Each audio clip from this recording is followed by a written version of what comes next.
ሚዲያችንንና ፕሮግራሞቻችንን ሰብስክራይብ፣ ላይክ እና ሼር በማድረግ እንድትከታተሉንና እንድታደምጡን በአክብሮት እንጋብዛለን።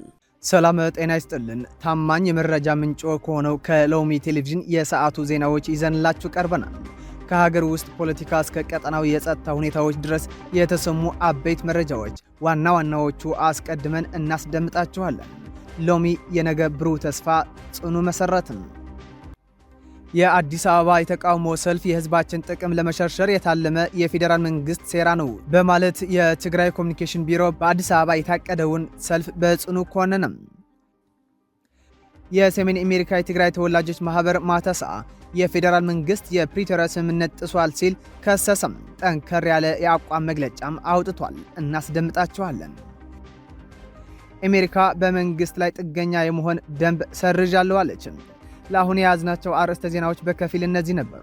አሁን ደግሞ የክስተቶችን ዝርዝር መረጃ፣ ምክንያቶችና ተያያዥ ትንታኔዎችን ሰፋ አድርገን ወደምናይበት ወደ ዝርዝር ዜናዎቻችን እንሻገራለን። አብሯችን ቆዩ። የትግራይ ሰላምና ለውጥ ምክር ቤት በትግራይ ክልል ውስጥ የሚፈጸመው የወጣቶች የግዳጅ ወታደራዊ አፈሳ ለመቃወም የፕሪቶሪያ የሰላም ስምምነት በተሟላ ሁኔታ እንዲተገበርና የፌዴራል መንግስት በክልሉ ጉዳይ ላይ ህገ መንግስታዊና መንግስታዊ ኃላፊነት ላይ እንዲወጣ የሚጠይቅ ሰላማዊ ሰልፍ ነገ ቅዳሜ በአዲስ አበባ መስቀል አደባባይ እንደሚካሄድ አስታውቋል። በአዲስ አበባ ከተማ ነገ ቅዳሜ ሐምሌ 11 ቀን 2018 ዓ.ም ሊካሄድ በተቀደው የግዳጅ ውትድርና ተቃውሞ ሰልፍ ምክንያት በአዲስ አበባና በመቀሌ መካከል ያለው የፖለቲካና የሚዲያ ጦርነት በከፍተኛ ደረጃ አገርሽቷል።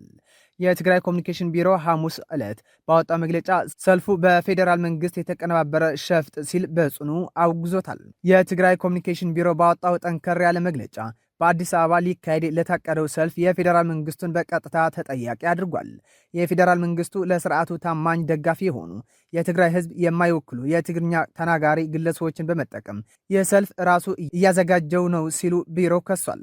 የእንቅስቃሴ በትግራይ ውስጥ ያለው ተጨባጭ ሁኔታ ለማዛባት የመላው የትግራይ ህዝብን ብሔራዊ ጥቅምና ፍትሐዊ ትግል ለመሸርሸር የተወጠነ የፖለቲካ ሴራ ነው ሲልም መግለጫው ያትታል። የምክር ቤቱ አባልና መግለጫው ከሰጡት አንዱ ብርሃነ ገብረጊዮርጊስ በትግራይ ክልል ያሉ ወጣቶች በአሁኑ ወቅት እየታፈሱ እየተሸጡ ሲሉ በከባድ ክስ ሰንዝረዋል። ምክር ቤቱ በነገው ዕለት የሚያካሂደው ሰልፍ ገዢው የትግራይ ጊዜያዊ አስተዳደር ህወሓትን ብቻ ሳይሆን የፌዴራል መንግስትን ለመጠየቅ መሆኑም አስታውቋል። አቶ ደጋፊ ጎዲፋይ እንደኛ ግምገማ የፌዴራል መንግስትም ኃላፊነቱም አልተወጣም፣ የኢትዮጵያ መሬትና ህዝብ ሌላ ሶስተኛ መንግስት መጥቶ እስኪያስተዳድረው ድረስ ዝም ብሎ ያየ ነው በማለት የፌዴራል መንግስት በትግራይ ጉዳይ ላይ ጣልቃ ገብቶ ህዝቡ ከአፈሳና ከጭቆና ለመታደግ እንዳለበትም ጠይቀዋል። ለዚህ አዲስ ፍጥጫ መነሻ የሆነው በህወሓት ቁጥጥር ስር ባለው የትግራይ ክልል ውስጥ እየተካሄደ ነው የተባለው የግዳጅ ወታደራዊ ምልመላና አፈሳ ተግባር ነው። በቅርቡ ሳልሳይ ወያነ ትግራይን የመሰሉ የክልሉ ተቃዋሚ ኃይሎች በትግራይ ህዝብ ላይ ከፍተኛ የፍርሃትና የጭንቅ ድባብ እየተፈጠረ መሆኑን ገልጸው አፈሳውን በጽኑ አውግዘውት ነበር። ይሁን እንጂ የተቃውሞ ድምፅ አዲስ አበባ ላይ በትግራይ ተወላጆች ሰልፍ መልክ እንዲደራጅ መደረጉ ለመቀሌው አስተዳደር ትልቅ ስጋት ፈጥሯል። ህወሓት ራሱ ብቸኛው የትግራይ ህዝብ ተሟጋች አድርጎ ለመሳል ቢሞክርም በአዲስ አበባ የሚኖረው ሰፊ የትግራይ ተወላጅ ማህበረሰብ ግን በክልሉ ካለው የሰብአዊ መብትና የግዳጅ ውትድርና ጋር በተያያዘ የራሱ የሆነ የተለየ አቋም ሊኖረው እንደሚችል መገመቱ ህወሓት አስደንግጦታል እየተባለ ነው። የሰሜን አሜሪካ የትግራይ ተወላጆች ማህበር ማተሳ ከሐምሌ 6 እስከ 8 ቀን 2018 ዓ.ም ያካሄደውን 52ኛ ዓመታዊ ጠቅላላ ጉባኤውን ጽናትና አንድነታችን ለህዝባችን ህልውና በሚል መሪ ቃል በማጠናቀቅ በትግራይ ወቅታዊ የፖለቲካ ሰብአዊና የደህንነት ቀውሶች ያተኮረ ባለ 10 ነጥብ ጠንከር ያለ መግለጫ አውጥቷል። ማህበሩ በአቋም መግለጫው የትግራይ ህዝብ አሁንም ድረስ በከፍተኛ የህልውና አደጋ ውስጥ እንደሚገኝ ገልጾ የትግራይ መንግስታዊ ግዛቶች በወራሪዎች እጅ መውደቃቸው በሚሊዮን የሚቆጠሩ ወገኖች ላይመለሱ መቅረታቸው አጉዟል። የትግራይ ታሪካዊ ግዛቶች በአስቸኳይ እንዲመለሱና የተፈናቀሉ ዜጎች ያለምንም ቅድመ ሁኔታ በአጭር ጊዜ ውስጥ ወደ ቀድሞ መኖሪያቸው እንዲመለሱ በትጋት እንደሚሰራ አረጋግጧል። በትግራይ ህዝብ ላይ የተፈጸመው የዘር ማጥፋት ጄኖሳይድ፣ በሴቶች ላይ አስከፊ ጾታዊ ጥቃትና ለኢኮኖሚ መዋቅሮች መውደም ተጠያቂዎቹ በህግ ፊት እንዲቀርቡ፣ ለተጎጂዎች ተገቢው ካሳ ፍትህ እንዲሰጥ በዓለም አቀፍ ደረጃ ድምፅ መሆን እንደሚቀጥል አስታውቋል። ማተሰዓብ የኢትዮጵያ ፌዴራል መንግስት የፕሪቶሪያ ስምምነት ወደ ጎን በመተውና በመጣስ የትግራይ ህዝብ በድጋሜ ለከፋ አደጋ እያጋለጠ ነው ሲልም ወንጅሏል። የዲሞክራቲክ ሪፐብሊክ ኮንጎ እና የሩዋንዳ ተወካዮች በምስራቃዊ ኮንጎ ላይ ያለውን የጸጥታ ሁኔታ ለማሻሻል ሁለቱ ሀገራት የደረሱት የሰላም ስምምነት ለመተግበር በስዊዘርላንድ ጄኔቫ ከተማ ውስጥ ስብሰባ ማካሄዳቸው የጋራ መግለጫቸው አመላክቷል።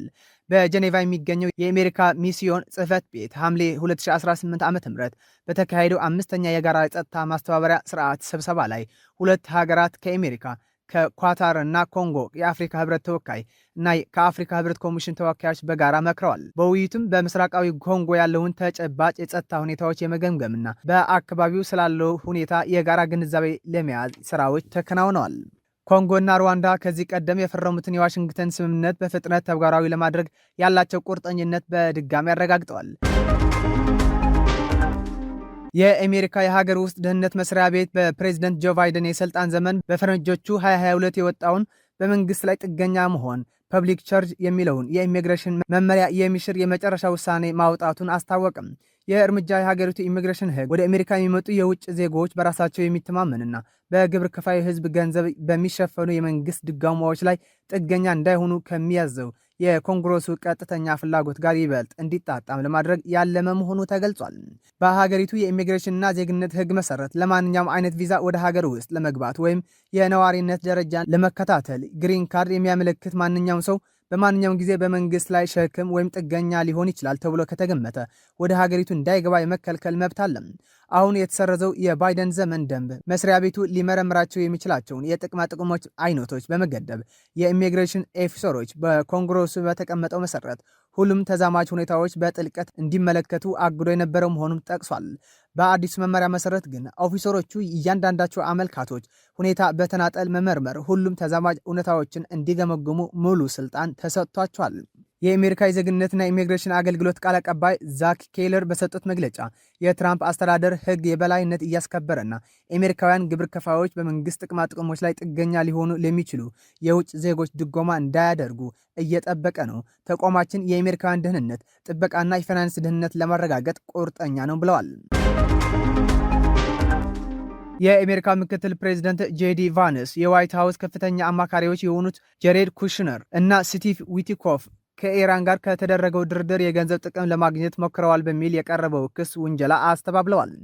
ምክትል ፕሬዚዳንቱ በኤክስ ማህበራዊ ገጻቸው ላይ ባስተላለፉት መልእክት የቀረበው ክስ ፈጽሞ ውሸት መሆኑን በመግለጽ ኩሽነር እና ዊትኮፍ የፕሬዚዳንቱ ቡድን ታማኝ አባላት መሆናቸው ገልጸዋል። ቫንስ እና ዘ ሆርሙዝ ሌተር የተሰኘ የኤክስ አካውንት በሰጡት ምላሽ ውስጣዊ ድርድር መረጃዎች ለግል የንግድ ጥቅም አውለዋል የሚል ሐሳብ ፍጹም የማይረባ ነው ብለዋል።